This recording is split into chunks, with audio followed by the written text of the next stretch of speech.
अभी वर्तमान में जो जमीन का खतियान है उसको सुधारने का प्रक्रिया आप जरूर जान लीजिए। देखें, ये जमीन का टुकड़ा है। अब ये जमीन जो है ये खतियान में दर्ज ही नहीं हुआ, यानी खतियान अगर देखेंगे तो ये जमीन आपको नहीं दिखेगा। ऐसा भी होता है कि ये जमीन है और ये किसी और के खतियान में दर्ज हो गया है, किसी और के खतियान में दर्ज हो गया। अब वो व्यक्ति बाहरी है, आपसे उसका कोई संबंध नहीं है। ये जमीन है, खतियान जो बना यहाँ पर वो आप कह सकते हैं 3 भाई के नाम से बन गया। ऐसा भी होता है, 3 भाई के नाम से बन गया, लेकिन भाई 4 है, भाई 5 है। अब ये समस्या एक बड़ा समस्या है, खतियान में सुधार कराना। यानी ये एक समस्या अगर देखा जाए तो इसको सुधारने का मौका उसी समय दिया गया था और बाद में राज्य सरकार के द्वारा इसको बंद कर दिया गया। अभी भी बहुत सारे लोग जो हैं जिनका जमीन का जो खतियान है उसमें त्रुटि आपको देखने को मिलेगा, लेकिन ये त्रुटि का सुधार कैसे करेंगे, मतलब जो भी गड़बड़ी है उसका सुधार प्रक्रिया वर्तमान में अभी क्या है। तो देखें, अभी जो सुधारने का प्रक्रिया है कि जितने भी राजस्व विभाग की अगर बात करें तो राजस्व विभाग के जितने भी अधिकारी हैं उनको ये पावर नहीं है कि पुराने खतियान को देखकर राज्य सरकार में जो बहुत लंबे समय से, आज से नहीं, बहुत लंबे समय से जो राज्य सरकार के द्वारा यहाँ पर बनाया गया खतियान है उसमें सुधार किया जा सके। ऐसा कोई नियम नहीं है, ऐसा कोई कानून नहीं है, लेकिन इसके लिए एक तरीका है। तरीका ये है कि आप सुधार प्रक्रिया में जा सकते हैं और सुधारने का प्रक्रिया यही है कि आप जो है उसके लिए सिविल कोर्ट जा सकते हैं और सिविल कोर्ट जाकर जो है आप उसका सुधार करवा पाएंगे। यहाँ भी समस्या वही है।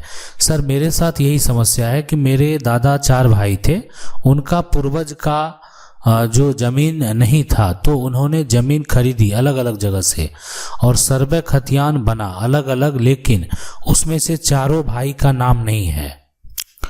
किसी प्लॉट में 2 का नाम है, किसी प्लॉट में 4 का नाम है। जोत में सब प्लॉट में 4 बांट चुके हैं, लेकिन जिसके नाम नहीं है वह अपने हिस्से बेच चुके हैं। जिसके नाम है खतियान में वह कब्जा कर लिया है। जमीन किसका होगा? देखें, जमीन तो जो हिस्सेदार हैं उसका शेयर और हक कोई नहीं ले सकता है।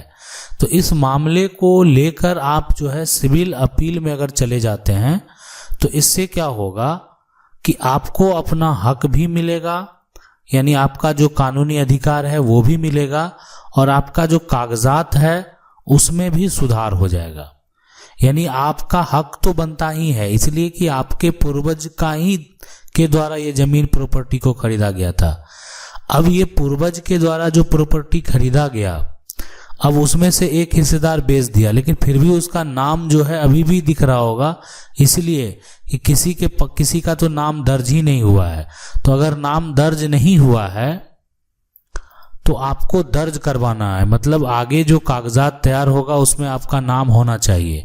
तो इसीलिए आपके पास विकल्प है कि आप सिविल अपील में जा सकते हैं, यानी सिविल कोर्ट जाकर जो है एक तो अपना कागजात आपको तैयार कर लेना है, यानी जमीन का जो पुराना रजिस्ट्री है उसका नकल जो है वो प्राप्त कर लेना है और साथ में जो वर्तमान में जमीन का खतियान है वो प्राप्त कर लेना है।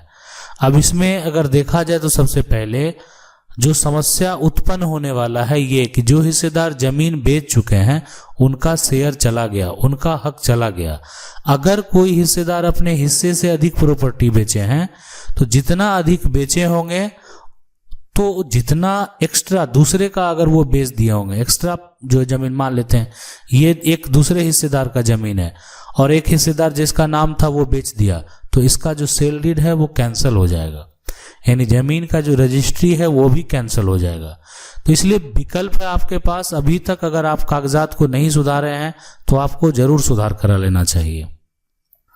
सवाल है, जमीन सर 1956 में खरीद कोर्ट में रजिस्ट्री कराई है, जमीन श्रेणी 5 की है, कब्जा तब से आज तक हमारा है। अब यहाँ पर विक्रेता मर चुका है, उसका लड़का दाखिल खारिज में आनाकानी कर रहा है। देखें 1956 में जो है खरीद कर, देखें क्या हुआ, आप 1956 में खरीदें या उससे पहले खरीदें, है ना, उससे पहले जब भी आप खरीदे होंगे आपके पास इसके कागजात होने चाहिए। अब ये कागजात नहीं है तो इसका नकल आप निकालने का प्रयास करेंगे। अब ये जो पहले का कागजात है, इसलिए कि आपके पास अगर सेलडीड है, जमीन का जो रजिस्ट्री है, कागजात के तौर पर अगर आपकी जमीन की रजिस्ट्री हुई है तो रजिस्ट्री होना चाहिए। अगर रजिस्ट्री है तो फिर उस केस में दाखिल खारिज में कोई आनाकानी नहीं कर सकता। अगर करेगा तो फिर जो है आप एक्शन ले सकते हैं, आप खुद टाइटल का दावा कर सकते हैं। मतलब कोई भी व्यक्ति किसी प्रकार का अगर आपत्ति दर्ज कराता है तो आप टाइटल का जो है यहाँ पर दावा करके अपनी संपत्ति को हासिल कर सकते हैं। लेकिन यहाँ पर आपका वर्तमान में कब्जा भी है और आपने जमीन की रजिस्ट्री भी कराई है, तो आपका अगर म्यूटेशन यहाँ पर रिजेक्ट कर दिया जाता है तो आगे भी जो राजस्व के अधिकारी हैं उस कोर्ट में भी आपको पहले अपील करना चाहिए। क्या है कि आपको जमीन का कब्जा का कोई भी समस्या नहीं है, समस्या है सिर्फ जो है आपका दाखिल खारिज नहीं हो रहा है। तो इस प्रकार से आप दाखिल खारिज करवा पाएंगे।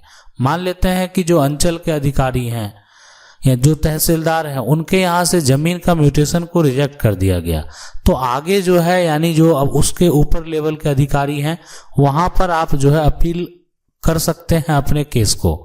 अपील करेंगे, दोनों पक्ष को नोटिस भेजेगा, भेजने के बाद दोनों से जवाब मांगा जाएगा। अगर लगेगा कि ये व्यक्ति गलत है, इन्होंने जो है एक तरह से जानबूझकर इसमें जो है ऑब्जेक्शन लगाया है, तो फिर वो जमीन जो है यहाँ पर आपके नाम जरूर दाखिल खारिज का आदेश हो जाएगा और आदेश के होने के बाद आपका दाखिल खारिज हो जाएगा। देखिए अगर आपका भी इसी प्रकार का समस्या है तो आपको क्या करना है, कानून की 99 के कमेंट बॉक्स में अपना समस्या लिखना है। मेरा प्रयास रहेगा कि हम आपके समस्या का जल्द से जल्द हल कर सकें।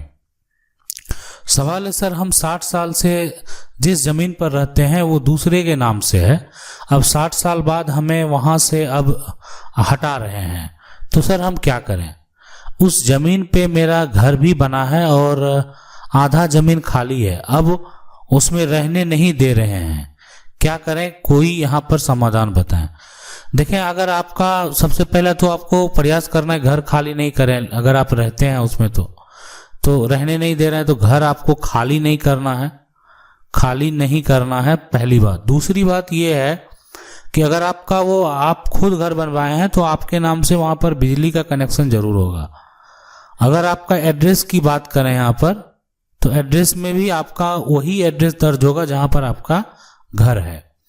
इस सभी के साथ जो है आप यानी प्रतिकूल कब्जा का दावा कर सकते हैं, यानी कब्जा के आधार पर जो है, कब्जा के आधार पर मालिकाना हक का दावा आप कर सकते हैं। अब मालिकाना हक का अगर आप दावा कर सकते हैं तो इसका मतलब ये नहीं कि आपको मालिकाना हक मिल जाएगा, यानी ये भी हो सकता है कि आपको मालिकाना हक नहीं मिले, लेकिन आपके लिए कानूनी प्रक्रिया है कि आप दावा कर सकते हैं। अब देखें ये डिपेंड करता है कोर्ट के ऊपर की क्या फैसला दिया जाता है, लेकिन आपको ये अधिकार है कि आपको कोई घर से, इसलिए कि आज से आप नहीं रह रहे हैं, 60 साल से रह रहे हैं, आपको ये अधिकार है बिना कोई कानूनी प्रक्रिया के आपको घर से बेघर नहीं किया जा सकता। 4 भाई हैं और एक भाई ने जमीन मकान बेच दिया और जमीन का बंटवारा नहीं हुआ था, तो उस केस में क्या करना पड़ेगा जबकि रजिस्ट्री नहीं हुई है? तो देखें इस बात को आप समझ लें कि यहाँ पर जो भाई है वो 4 भाई है और 4 भाई में एक भाई अगर मान लेते हैं बेच दिया मकान, ठीक है, जमीन का बंटवारा हुआ ही नहीं था, तो उस केस में देखें कानून हमारा ये कहता है और कई सुप्रीम कोर्ट के फैसले भी हैं, आप जाकर जो है सुप्रीम कोर्ट के फैसले भी बाबूराम और संतोष सिंह वाला देख सकते हैं। उस फैसले में भाई भाई का ही विवाद का फैसला है और ये सुप्रीम कोर्ट का एक ऐतिहासिक फैसला है। आप चाहेंगे सुप्रीम कोर्ट का जो फैसला है, सुप्रीम कोर्ट का फैसला, वो प्लेलिस्ट में आपको जो है सुप्रीम कोर्ट के द्वारा दिए गए जो भी एक तरह से फैसले हैं उसके बारे में बताए हैं। उस फैसले में जाकर आप देख सकते हैं कि अगर कोई किसी हिस्सेदार का जमीन बेच देता है ना, तो उसको खरीदने का भी पहला हक भाई का होता है। मतलब 2 हिस्सेदार है, अगर जमीन को बेचा जा रहा है तो उसमें पहला हक जो खरीदने का होगा वो भाई का होगा। और इस तरह का बिना बंटवारा का अगर जमीन का बंटवारा नहीं हुआ, संपत्ति का बंटवारा नहीं हुआ, अगर कोई प्रॉपर्टी बेचता है तो उस केस में अगर आप चाहेंगे तो उस तरह का जो सेल डीड है, यानी जमीन की जो रजिस्ट्री है, मकान की जो रजिस्ट्री है, उसको कैंसिल तक करवा सकते हैं। यह आपके ऊपर डिपेंड करता है कि आप कैंसिल करवाएंगे या नहीं करवाएंगे। हाँ, रही बात यहाँ पर जो है कि अगर आपको लगता है कि जमीन का बंटवारा नहीं हुआ है, जमीन हमको बेचना था, इससे हमको परेशानी है, और ये तभी होगा जब वो संपत्ति पैतृक संपत्ति है।